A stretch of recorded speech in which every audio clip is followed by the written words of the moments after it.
if you were the leader of Hamas before October 7th, would you have ordered to perform the October 7th operation? So this was like a master plan, in your own opinion, that was planned by Hamas? I believe this was a masterful plan planned by Hamas. They made one strategic error. One strategic error. I think it's common knowledge that the Hamas fighters are extraordinarily well disciplined. They're very capable. They're very religious. They're very disciplined. When you're at war, there will be horrific consequences of war.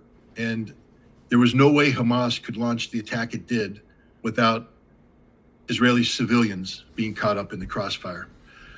But even the Israeli army acknowledges that the majority of the atrocities that took place on October 7th were not committed by Hamas.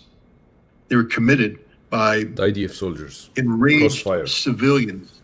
Well, there was you have the crossfire, the overreaction of the Israeli forces, but you also have a situation where Hamas came through the barrier, and behind them came less disciplined forces who had revenge on their mind. They weren't part of the planning of the operation. They were reacting based upon an opportunity. And these are people who had been bombed, tortured, arrested, beat, and there was hate in their hearts.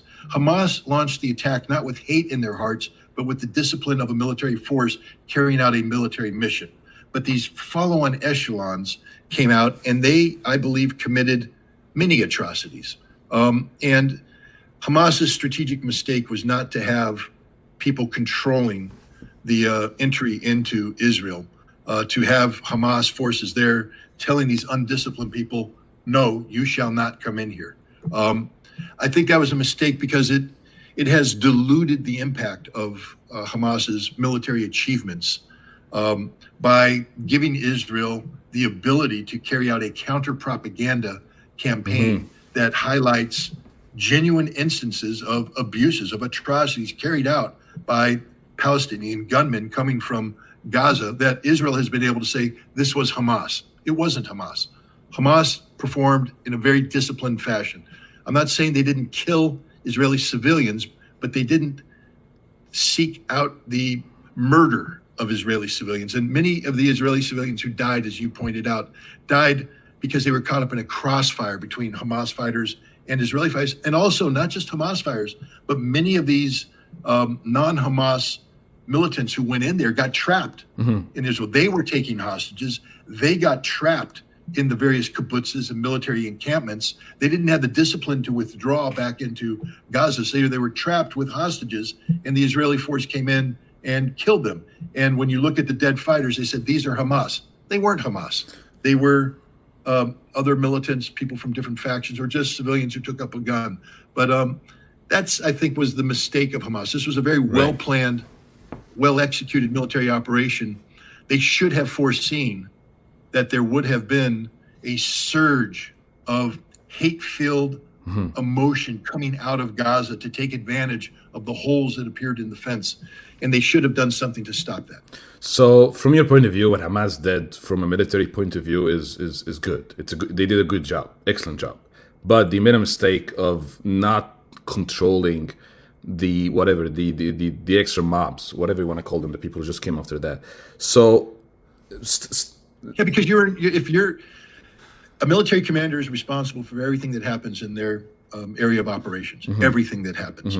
When you take control of an area, when you initiate an operation, you are in charge, and you have to take responsibility. Just like if I were a Marine who took over a neighborhood, I am responsible not only for defeating the enemy forces arrayed before me, but securing the welfare of the civilians that are in that neighborhood. I must ensure that I have a methodology to prevent looting, to prevent robbery, rape, murder. I'm responsible. And if I don't do that, then it's my fault. So 100%. Hamas has to own this. Okay, so yeah, go ahead. It's a minor debating point. The point is, generally speaking, what Hamas did on October 7th is one of the greatest military operations in modern history. So let's say that in an alternative universe, Hamas actually took control over the people who came with them, the mobs.